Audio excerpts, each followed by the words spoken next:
to this discussion on Parkinson's Place, Las Vegas. I'm Robert Cochrane, one of your hosts, and I'm going to just say co-host because she's my partner. This is Ruth Almen.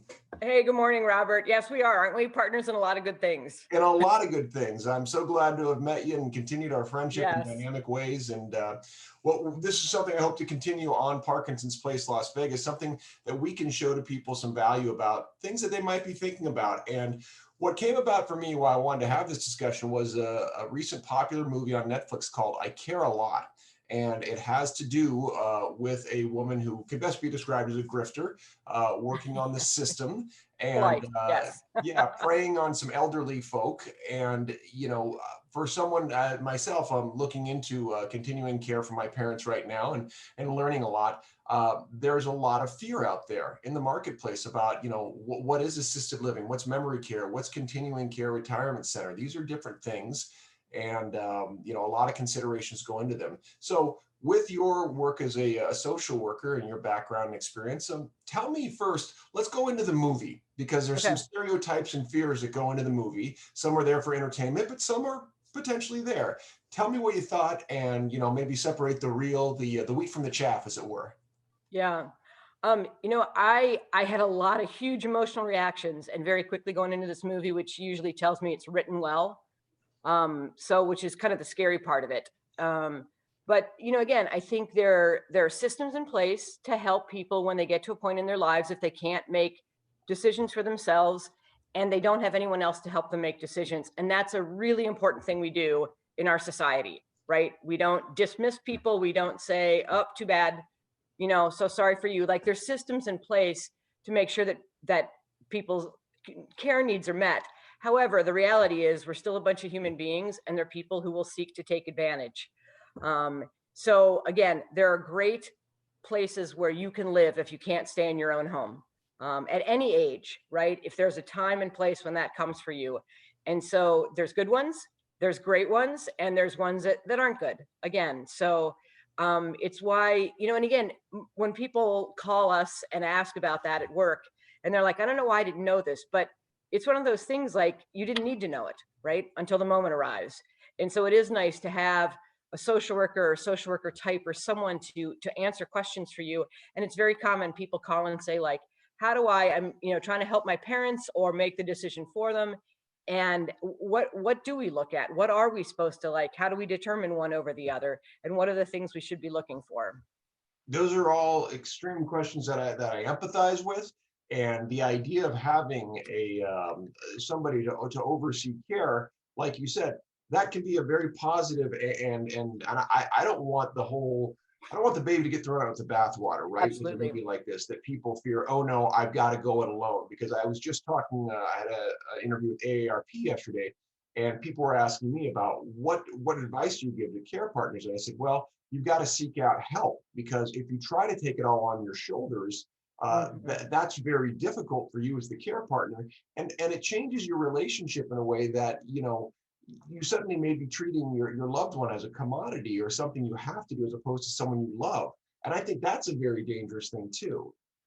Yeah, I agree. I mean, I think it can become very depersonalized and dehumanized, because one of the questions you have to ask right away is, what can you afford? And again, I think most of us think like, oh, that'll get taken care of. Or people think, well, I have Medicaid and Medicaid will pay for it, or my Medicare will pay for it. And Medicaid might, but most people after 65 have Medicare, and they assume Medicare is going to do that for them. But Medicare is a health insurance. It doesn't pay for residential living. Or people are shocked at the cost of living in a place that's something where you have to pay cash for. And we know as our culture's changed and people don't have retirements, or they lived longer and needed to use their retirement to live or to pay medical bills.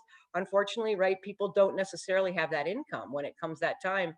And so suddenly, if the first thing you have to say to somebody is, you need to figure out what you can afford, I mean, it's our loved ones, right? And it's already hard to think that they can't live at home, because we all want to live at home as long as possible, or to the end of our lives if we can.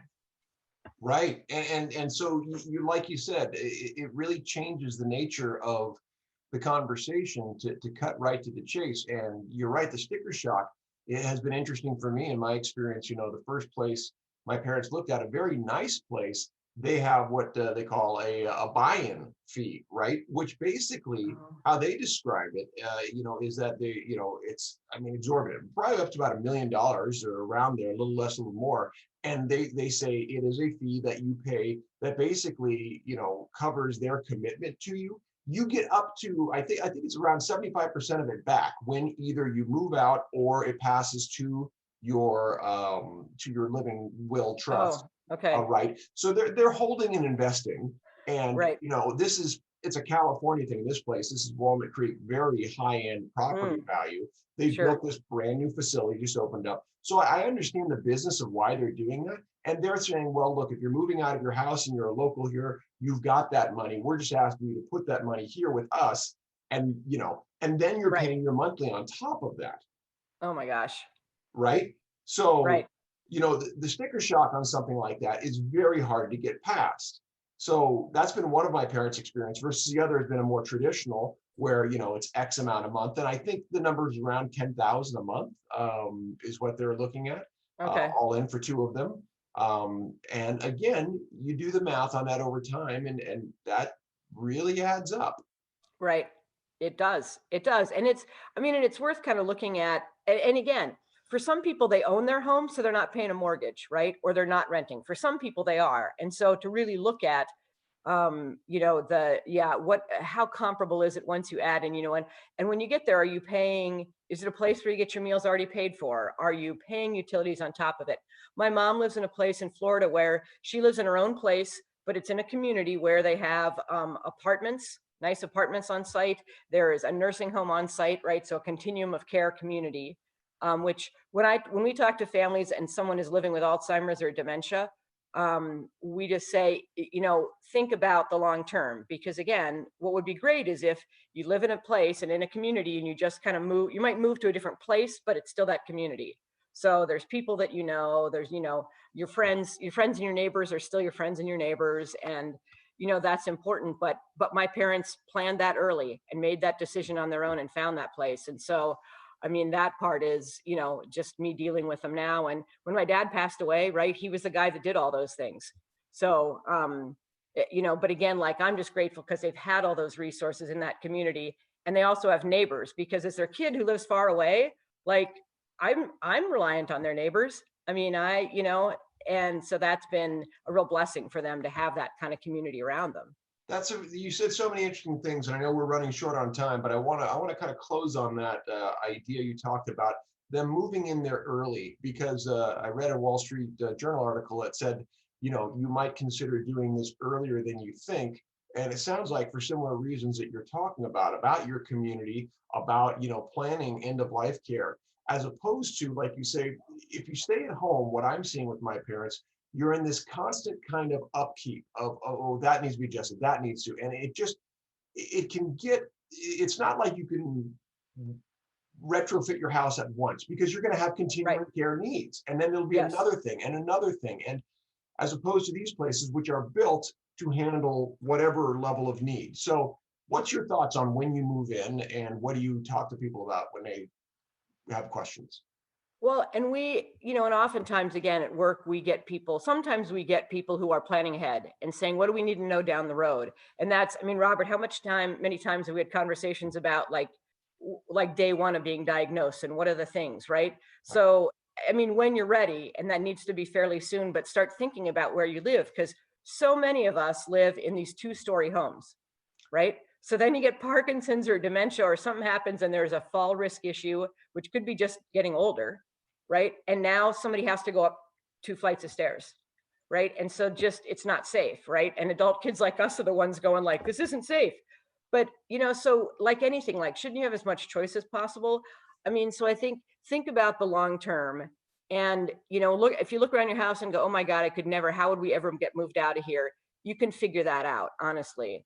But again, like, realistically, for your kids, who are going to be the ones who are going to have to pack up and move you maybe if it waits too long, and for if you're the one who's maybe going to be a little sicker and you already know that, like, can your spouse or your care partner like really take care of you in that environment? And then look around, because again, all these facilities would be happy to give you some sort of tour, talk to you by phone. You know, we have a new one going up, memory care in Henderson, and there's nobody in the building yet. So they're touring people around with no one there but staff. So it's worth, again, going and looking, because then you have the information, but sooner rather than later, because again, it gives you time. If you haven't put your money in a trust, if you have assets and they're not in a trust, you need to do that right away, because if you need to, again, apply for some financial support from the government, they're going to look back 7 years on your assets. So again, so all those things, like, you know, the sooner the better. Part of what I got out of the movie too, honestly, was the importance of having an advanced care plan where you've designated people to be your power of attorney and you've Right. put your money in a trust. Because then if some shyster comes along like that, looking to take advantage, right, you're protected. And it's been your decision.